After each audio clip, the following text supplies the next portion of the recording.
What's up everyone and welcome to a new Hayscraft episode. I'm TheCactusMonkey and today we're going to check through all these chests that I promised you since the last episode, and also some new chests that have popped up around here.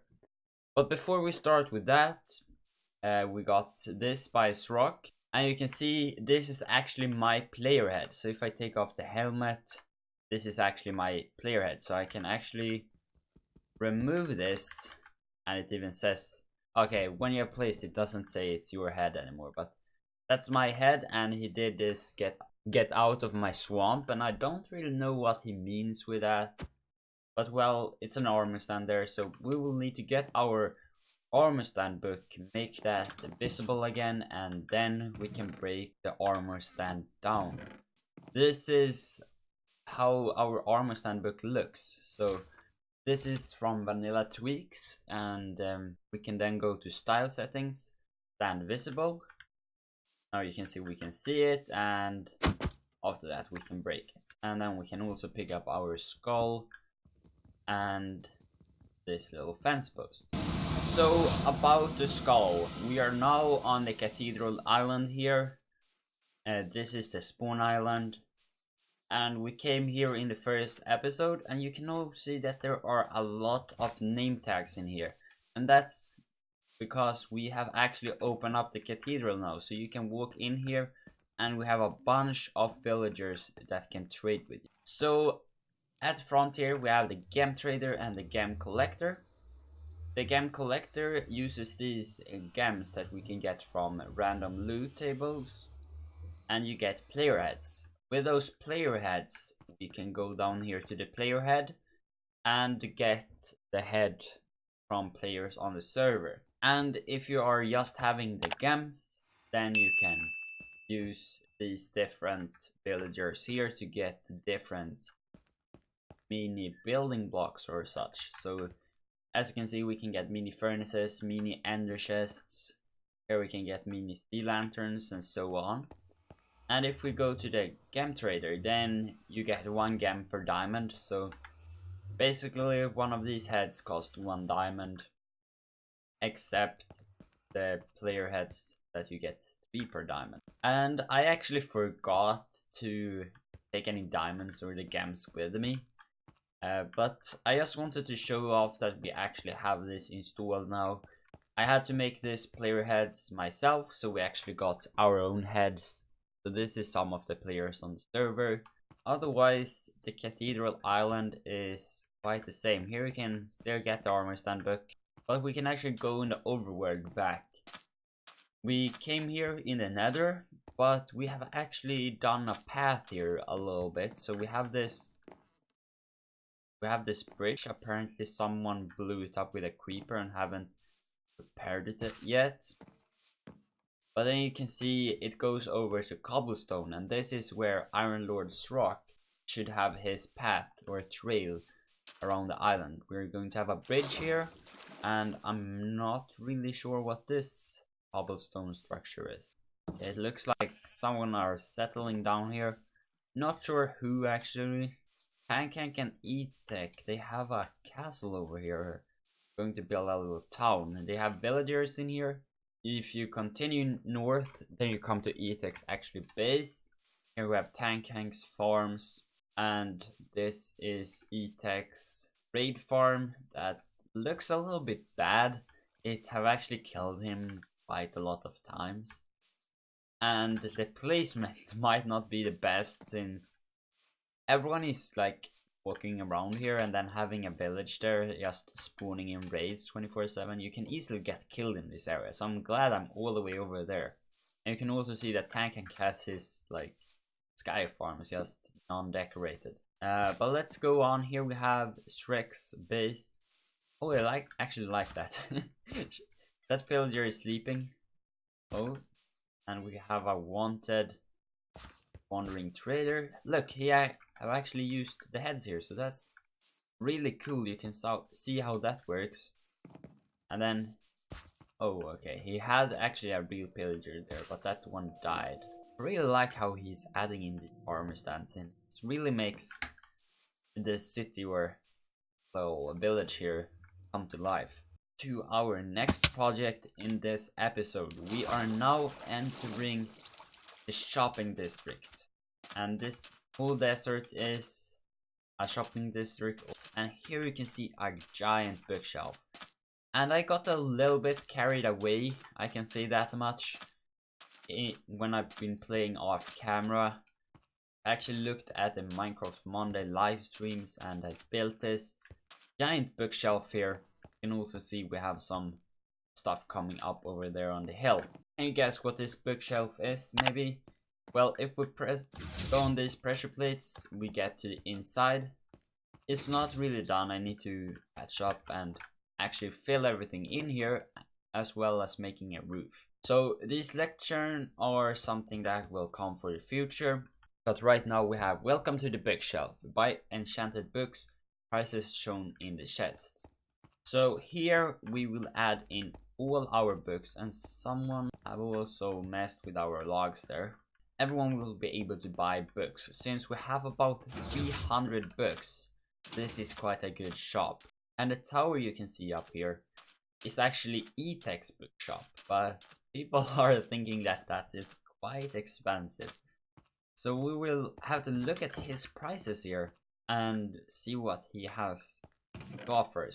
Oh, before I actually go into the nether and go to the shopping district, I actually said I was going to show you what's in the chest. So we start over here. This is first of all fishing loot. So we have mending rods, mending bows, then we have infinity bows, more mending rods, we have normal bows, normal rods, and boots. And then all these chests over here are just full of saddles. So we have saddles, that's for sure. And then this is fish, so we will almost never run out of food. That's always good to know. And these new chests over here are actually netherrack and books. Look on how many books these are. Like, it's absurd how much. And this is disenchantment stuff. And these are actually just Curse of Binding and Curse of Banishing books, which can be quite fun to use sometimes. And then inside of here, we have even more books. And this is where we will keep our most valuable books in the future. When I actually come here from this side, I actually see that I will need to fix up this side of the shop. So that will have to be a future project or maybe an off-camera project. But for now we are going to fix on the inside here. And since we are removing the sandstone here, we get a lot of sand falling down, which can be a little annoying. So I went to get my shovel, also some scaffoldings we can actually get up here quite easily. Then we can stand here, mine everything down. We will get a lot of sand, so a good idea could probably be to just cover the floor in torches. And well, that changed fast. I guess or actually wonder how much sand do we have down here now. And not too bad. I thought it would be more, to be honest. But we will use that sand again when we cover up the roof after we have built everything. So now it's just to remove all the torches. They were very good, very helpful here. So I didn't have to use my shovel for all of that. Saved up a lot, though it's actually mending, but it's always good to save on it because I don't have an XP grinder yet. I only have my fish farm, and it's actually quite good that the Enderdragon Fight happened this weekend. I couldn't attend it myself. Some other people joined, and at the end there were a fight because in this season the Ender Dragon drops an elytra and an egg. I think Scrock won the elytra. He had probably like 40 totems of undying, so that was maybe a little bit unfair, but yeah, well, he won.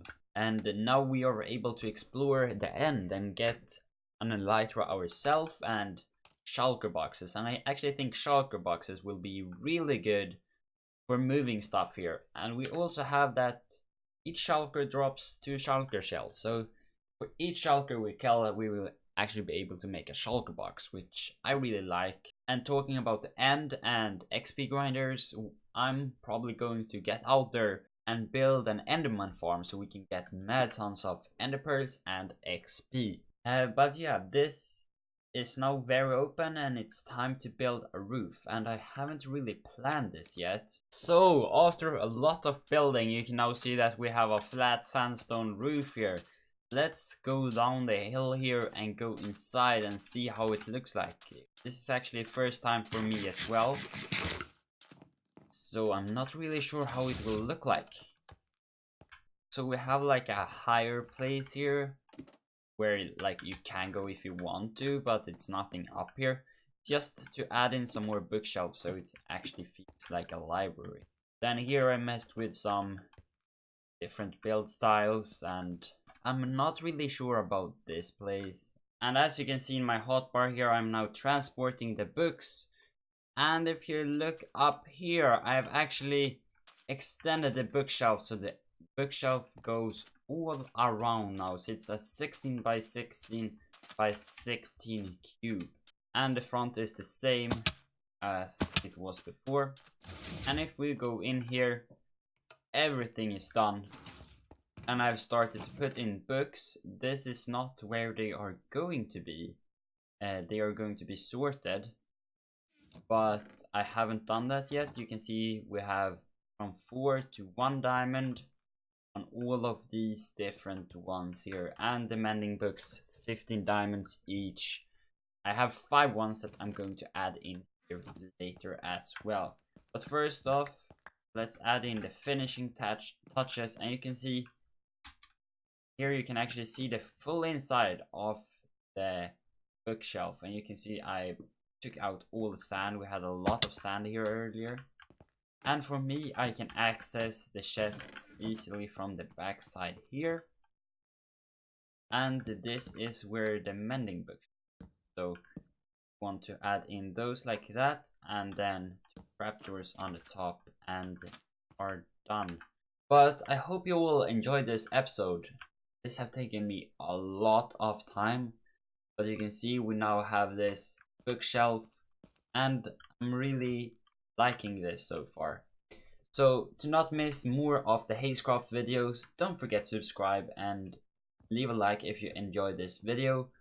I think we are going to the end next time, just saying. So if you don't want to miss that, subscribe, and I will see you around later. So see you and goodbye.